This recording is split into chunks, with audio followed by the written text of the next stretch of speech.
Welcome to Playbook for Performance, the official podcast of Shauna Corden, the Joan of Arc for corporate healing and performance. Join the quest to make work fun again by preparing leadership for engaging workplaces. And now, your host. Hey everybody, welcome back. So today in the podcast, we're going to be talking more about how we make the leader's life easier. And today we are going to be talking about team and group coaching. So you may not be familiar with team and group coaching because we've emphasized so much executive coaching, where it's that one-on-one experience with a coach who works with you, gives you that time to think out loud, etc. Or we've been talking about the leader as coach, where they are exhibiting and practicing coaching skills with their subordinates. But it doesn't always have to be the leader. It can be someone acting in that capacity, practicing those coaching skills with teams and with groups. So what's the difference between teams and groups? Well, in the case of a team, they all report to the same manager, or they report to a dotted line manager who is in the head of a project. So often large organizations will assemble these cross-functional teams where they have representatives from everyone in supply chain to purchasing to really iron out processes, things like that, make things more efficient. And so in that case, there's a leader of that project, could be the project manager.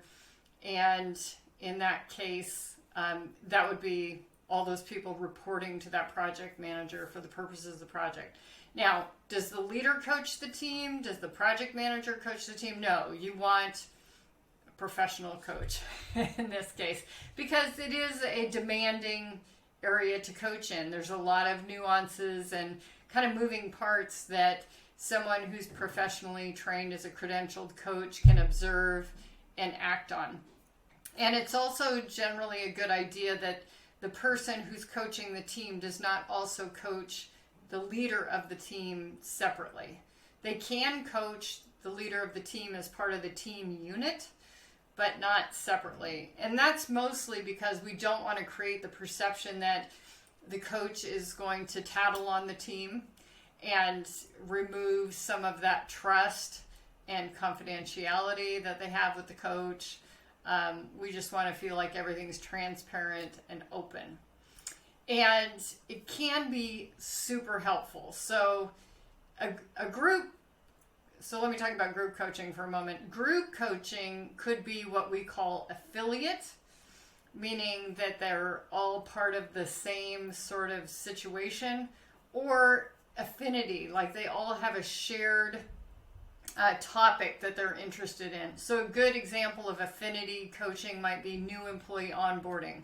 They might be in totally different departments, but they're all in that status of new employees who are trying to become more acclimated more quickly to the organization. And group coaching can be super effective. It can be done intimately, like a group of 10, or it can be sort of group coaching approach with 300.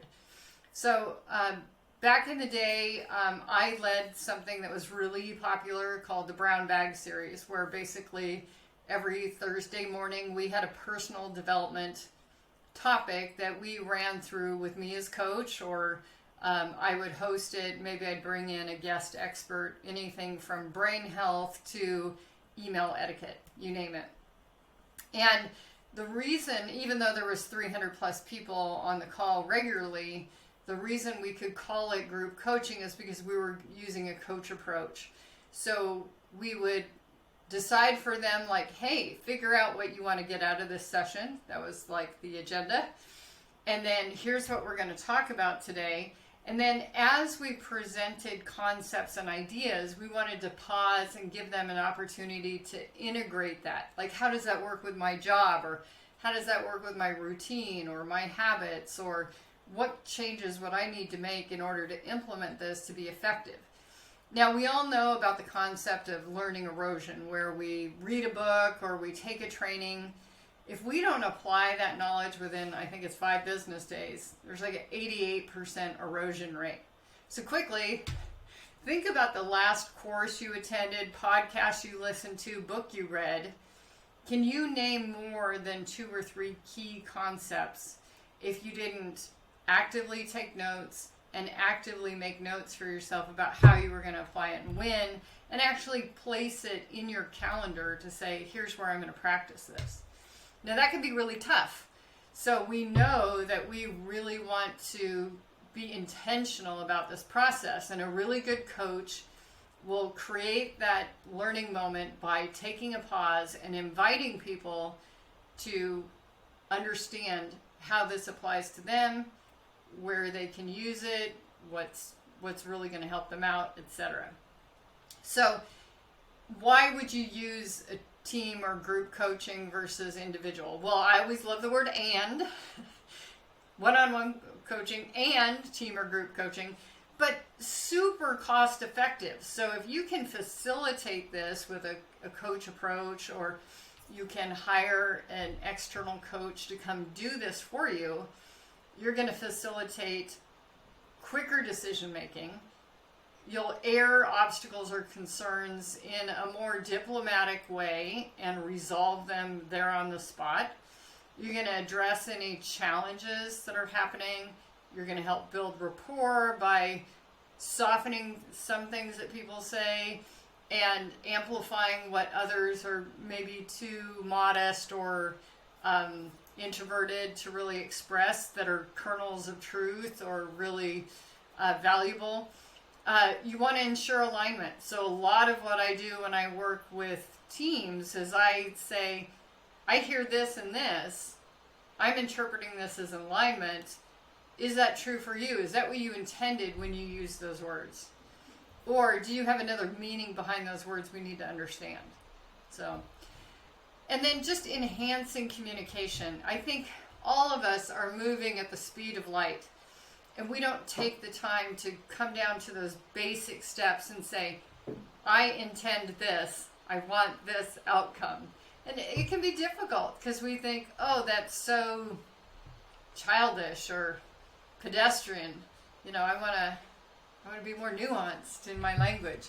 But sometimes I think the best communication happens with 2 people who don't share a common language, because you're forced to use like the most direct, basic language to communicate things like, I have hunger, you know, versus, would you like to go to a restaurant? Well, is that about hunger or is that like entertainment? So I think a coach can really highlight the gaps that they see and help people overcome that. So as leaders, it's always great to be able to use these coaching skills and facilitate that. But also, it can reduce the cost of your team development so much if you use these group and team coaching approaches. And you're going to have a much more successful time with just the change management of things. We know that the brain on change equals pain. You know, my colleague Barbara Troutline loves to talk about this neurological concept that we have, where it's like the equivalent of physical pain when we're forced to confront change. And so what is it that we need to do to adapt so we can use good learning strategies and be more effective with change management? And a lot of what a coach can do is help coach them through the change process. So there's a lot of opportunities to utilize coaches to get trained in coaching skills so you can enhance the performance of your team and just make your life so much easier. So much easier. I want all of you to have very full lives where you're not exhausted at the end of the day. You have energy to pursue, you know, enjoyment with your family, your hobbies, whatever it is, and not reserve life for a few hours on the weekend. So the more you as leaders embrace these skills and the help that you can get from professional coaches, the easier your life is going to be, I promise. So I do these trainings on coaching skills regularly. You can do it as a lunch and learn. You can do half-day workshops, retreats, full-day workshops. I'd love to help you out. and make your life a lot more rewarding and enjoyable. So if you're watching the podcast, please, invite your friends to this channel, subscribe. Let us know what you want to hear more about, what's super effective, what not so much. That would be helpful too. And you can just drop a comment below. Or you can send an email to our podcast at shaunacorden.com address. We would love to help you out there. Finally, I will be speaking at ICF Converge. So please, if you're going to be there, come say hi, come to the talk. I'm going to be talking about let's not break up, overcoming polarization, and using those coaching skills to have a little more pleasant and less polarizing workplace or in your personal lives. So please join us there.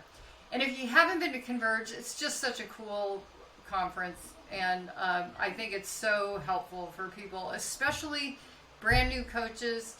If you're new to the coaching profession, this is one of the great things you can do to really enhance your career. So until next time, take good care.